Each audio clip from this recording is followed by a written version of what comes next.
پھر آیت نمبر 60 میں اللہ تعالیٰ کا بنی اسرائیل کے اوپر ایک اور بہت بڑا احسان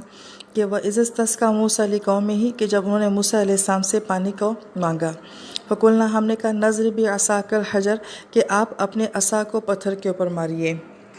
فَانْفَجَرَتْ مِنْهُ اثْنَتَا عَشْرَةَ عَيْنًا تو 12 چشمے جو ہیں وہاں سے پھوٹ پڑے۔ موسیٰ علیہ السلام نے ایک ضرب لگائی مگر 12 چشمے، کیونکہ موسیٰ علیہ السلام کے ساتھ بنی اسرائیل کے 12 قبائل موجود تھے، تو یہ آپس میں لڑے نا، تو اللہ پاک نے 12 قبیلوں کے لیے 12 چشموں کو جو ہے وہ جاری کر دیا۔ قد علم کل اناس مشربہم اور ہر قبیلے نے اپنا چشمہ جو ہے وہ پہچان لیا۔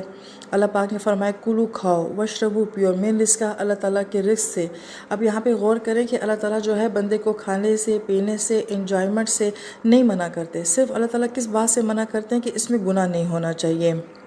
اور پھر اس کے بعد اللہ تعالیٰ فرماتے ہیں کہ صرف کیا نہیں ہونا چاہیے وَلَا تَعْثَوْا فِي الْأَرْضِ۔ یہ جو عصو کا لفظ آ رہا ہے عین ثا وا، اس کا ایک معنی ہوتا ہے کہ شدید فساد، مگر لغوی لحاظ سے اس کا معنی ہوتا ہے کہ جو اپنے بال نہ کاٹے، اس کے بال بہت لمبے لمبے ہو جائیں، جب کوئی اس کو دیکھے تو گمان ہو کہ جیسے یہ کوئی جنگلی مخلوق ہو، تو گویا کہ اس طرح کی کیفیت کو جو ہے یا مشابہت کو جو ہے، شکل کو جو ہے وہ عصو کے ساتھ تعبیر کیا جاتا ہے۔ تو قرآن کیا کہتا ہے کہ